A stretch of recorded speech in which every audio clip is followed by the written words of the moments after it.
इमरान खान साहब की ज़मानत की जो फ़ैसला है कि क्या मियाद है, शाह महमूद कुरैशी साहब की ज़मानत।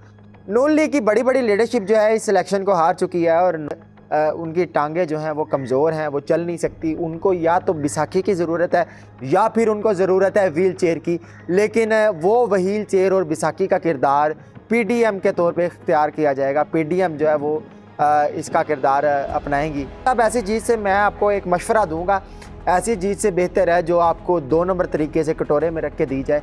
ऐसी चीज़ से बेहतर है कि आप ब्लू भर पानी के अंदर आके जो भी समझ लें वो कर लें। इमरान खान साहब ये हुकूमत बनाने में कामयाब हो चुके हैं।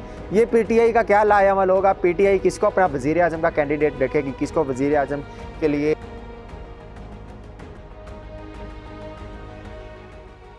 अस्सलाम वालेकुम नाज़रीन, मैं हूं आपका अपना दोस्त मलिक नुमान। नाज़रीन, बड़ी देर बाद आपके खिदमत में हाजिर हुआ हूं। उसकी कुछ वजूहात थी, वजूहात जो है वो इंशाल्लाह फिर कभी आपसे बयान करेंगे। फ़िलहाल जो हमारे पास बड़ी अहम बात है आपके साथ जो मैं करने जा रहा हूं। आपको पता है कि 8 फरवरी को पाकिस्तान में इलेक्शंस हुए, लेकिन इलेक्शंस होने के बाद नताइज में कितनी ताख़ीर हुई ये सब जानते हैं। क्यों ताख़ीर हुई, ताख़ीर के बाद क्या क्या मामलात किए गए, किस किस को गैर आइनी तौर पर जिताया गया और किस किस को जीते को हराया गया, ये चीज़ें तो आप लोगों ने सब देखी। लेकिन मैं आज आपसे कुछ अहम बातें जो है शेयर करने जा रहा हूँ। ख़ास करके तहरीक इंसाफ जो है वो क्या लाएअमल लाने जा रही है और इमरान खान साहब की ज़मानत मसला है, इसकी क्या मियाद है। शाह महमूद कुरैशी साहब की ज़मानत, हवाओं का रुख जो है वो बदलता नज़र आ रहा है। यहाँ तक कि देखने को ये हमें मिल रहा है कि तहरीक इंसाफ ने अच्छी सीटें निकाली हैं और कितनी सीटें हैं जो कंफर्म तहरीक इंसाफ ने निकाल ली हैं और तहरीक इंसाफ को और मज़ीद कितनी सीटों की ज़रूरत है इक़्तिदार हासिल करने के लिए, ये सारी चीज़ें मैं आपके साथ डिस्कस करूँगा।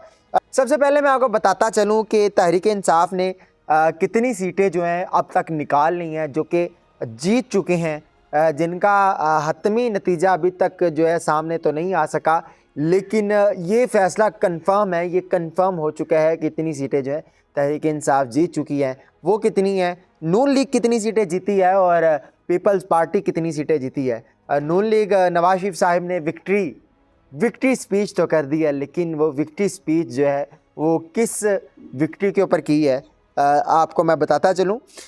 तहरीक इंसाफ ने जो अब तक सीटें निकाली हैं वो 115 हैं, जो कि कंफर्म वो निकाल चुके हैं।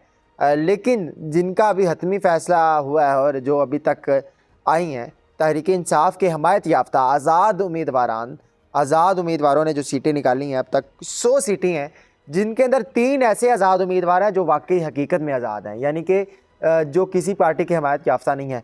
अब वो उनको साइड पे रख दें तो यहाँ पर जो कन्फर्म सीटें हैं तहरीक इंसाफ ने 97 जो है वो निकाल ली हैं जो तहरीक इंसाफ के हमायत याफ्ता आज़ाद उम्मीदवार हैं।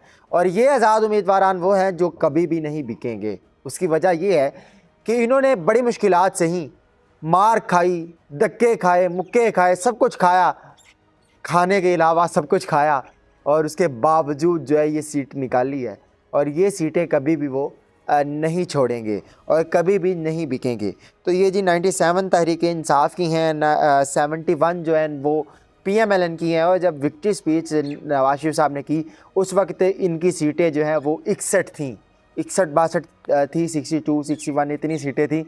उसके बावजूद मियाँ साहब ने विक्ट्री स्पीच कर दी और वो किस बेस पे की ये तो हमें समझ में नहीं आया। और पीपल्स पार्टी ने कौमी असम्बली की जो सीटें हैं वो 54 निकाली हैं। 54 सीटें हैं, ये भी हुकूमत बनाने के लिए काफ़ी नहीं है। तो इसके साथ साथ जो है दीगर सीटें हैं, दीगर जमातों ने जो करेन पार्टी है उनके बारे में अभी तक कोई बताया नहीं जा रहा कि कितनी सीटें निकाली, हालांकि उन्होंने भी सीटें निकाली हैं। ये मुनाफ़क़त अब पता नहीं क्यों की जा रही है।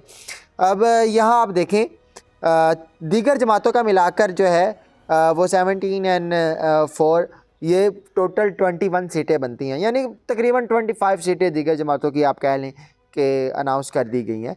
ये मतलब कि हुआ है हमारे पाकिस्तान में पिछले 2 दिनों में अभी तक इंतखाबात का नतीजा जो मुकम्मल तौर पे नहीं बताया गया।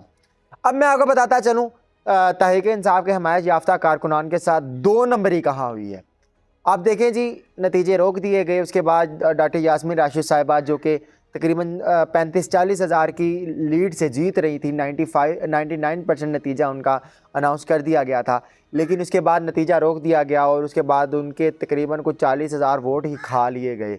मतलब कितनी मुनाफ़िकत, मतलब वो कहाँ गए वोट जो कि अनाउंस किए गए थे, वो वोट ही सारे खारिज कर दिए गए और उसके बाद नवाज शरीफ साहब को जिता दिया गया। मियाँ साहब, ऐसी चीज़ से मैं आपको एक मशवरा दूंगा, ऐसी चीज़ से बेहतर है जो आपको 2 नंबर तरीके से कटोरे में रख के दी जाए। ऐसी चीज़ से बेहतर है कि आप जो है ना चुल्लू भर पानी के अंदर आके जो भी समझ ले वो कर लें। मैं आगे मज़ीद सख्त बयान नहीं करूँगा। तो मेरा ख्याल है मियाँ साहब आपकी सियासत ख़त्म हो गई है, आपको अब रिटायरमेंट ले लेनी चाहिए। तहरीक इंसाफ जिसके पास जो है ना इंतखाबी निशान था, ना पार्टी थी, ना क़यादत थी, ना लीडरशिप थी, ना कंपेन थी, उसके बावजूद तहरीक इंसाफ के हमायत याफ्ता कारकुनान का 50 सीटें भी निकालना एक विक्ट्री थी, लेकिन उन्होंने 100 सीटें जो है वो निकाली हैं।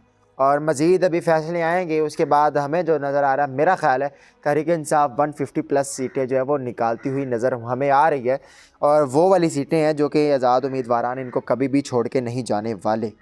अब मज़ीद मैं आपको बताता चलूँ जी, शब्बीर गुज्जर साहब हैं। शब्बीर गुज्जर साहब जिन्होंने ज़िमनी इलेक्शन का हिस्सा बने, पहला इलेक्शन लड़ा और पूरे लाहौर की एक कह लें कि उन्होंने बड़ी बीट से सीट निकाली। ऐसी बीट से आज तक कभी मिसाल हमें देखने को नहीं मिली जितनी बड़ी बीट से उन्होंने सीट निकाली थी।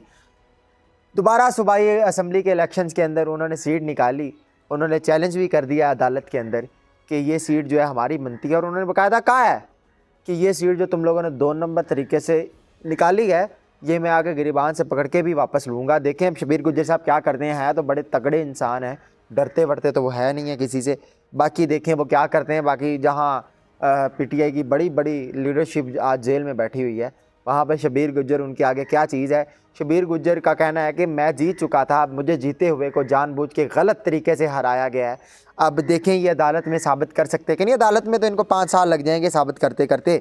इनकी क्या औकात है अदालत के आगे। अदालत में तो इनको 5-6 साल जो है ये साबित करते करते लग जाएंगे कि ये सीट जो है वो जीत चुके थे और गलत तरीके से इनको हराया गया है। NA 119 में मरीम नवाज़ को चैलेंज कर दिया गया है और ये चैलेंज जो है किया गया है। आप लोग जानते हैं कि शहजाद फ़रूक साहब जो हैं वो इस हल्का से इलेक्शन लड़ रहे थे। शहजाद फ़रूक साहब ने चैलेंज किया है मरीम नवाज़ को और उन्होंने कहा है कि ये सीट जीता मैं हूँ, लेकिन मरीम नवाज़ को 2 नंबर तरीके से जिताया गया है। तो देखिए इनको भी 5-6 साल लग जाएंगे यह साबित करते करते कि इनको जिताया गया। अल्लाह करे कि जो है इनको जल्दी जो है ना इनका फ़ैसला आ जाए, लेकिन मुझे तो नहीं नज़र आ रहा। हमारी अदालतें बहुत ज़्यादा मज़बूत हैं और ऐसी अदालतें इतना मज़बूत हैं कि इनको 5 साल, ये पूरे 5 साल फ़ैसले की तय तक जाते हैं और उसके बाद फ़ैसला सुनाते हैं। देखिए ना, इतना कोई भी नहीं देखता। हमारी अदालतों की मजबूती देखे ना, इतना लंबा फ़ैसला कोई नहीं करता, लेकिन हमारे जज साहिबान माशाल्लाह तसल्ली से 5-10 साल फ़ैसला देखते हैं, तसल्ली से फ़ैसला करते हैं ताकि गलत फ़ैसला ना हो जाए। देखिए ना, ये हमारी अदालतों का कितना अच्छा काम है और आई अप्रीशिएट, मैं अदालतों का अप्रीशिएट करता हूँ कि इतने अच्छे तरीके से जो है ना ये फ़ैसला। उसके बाद जी डॉक्टर यास्मीन राशिद साहिबा ने भी चैलेंज किया है, अदालत में रुजू किया है कि ये फ़ैसला जो है गलत हुआ है, नवाज शरीफ साहिब को गलत तरीके से जिताया गया है।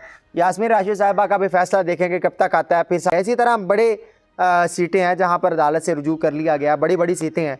नून लीग की बड़ी बड़ी लीडरशिप जो है इस इलेक्शन को हार चुकी है और नून लीग के लिए ये डूब कर मर जाने का मुकाम है कि इतना खुला मैदान मिलने के बावजूद आप लोग इतनी सीटें हार गए हैं और जो जीते हैं वो भी 2 नंबर तरीके से जीते हैं। मतलब ये डूब के मर जाने का मुकाम है, लेकिन वो जारी बात है बेशर्मी जो है वो इनके अंदर रच बस चुकी है, तो ये कभी भी ऐसा नहीं करेंगे। बाकी हुकूमत जो है वो उसी की बनेगी जिसकी मेरा ख्याल है बनाएगी। नून लीग की इस वक्त ये हालत है कि नून लीग जो है वो इस वक्त उनकी टांगें जो हैं वो कमज़ोर हैं, वो चल नहीं सकती। उनको या तो बैसाखी की ज़रूरत है या फिर उनको ज़रूरत है व्हील चेयर की, लेकिन वो व्हील चेयर और बैसाखी का किरदार पीडीएम के तौर पे इख्तियार किया जाएगा। पीडीएम जो है वो इसका किरदार अपनाएंगी और बैसाखी बनेगी नवाज शरीफ साहब के लिए, उसके उसी तौर पे इनकी हुकूमत आ सकती है। अदरवाइज़ इमरान खान साहब ये हुकूमत बनाने में कामयाब हो चुके हैं। ये पीटीआई का क्या लाएअमल होगा, पीटीआई किसको अपना वज़ीर आज़म का कैंडिडेट रखेगी, किसको वज़ीर आज़म के लिए पीटीआई आगे करेगी और कौन वज़ीर आज़म होगा, इंशाअल्लाह वक्तन फ़वक्तन आपके साथ हम अपडेट आपको करते रहेंगे और आपके साथ हम जुड़े रहेंगे। जाते जाते चैनल को सब्सक्राइब कर दें, वीडियो को लाइक करके शेयर लाजमी कीजिएगा। इसी के साथ अपने दोस्त मलिक नुमान को दीजिए इजाज़त। अल्लाह निगहबान।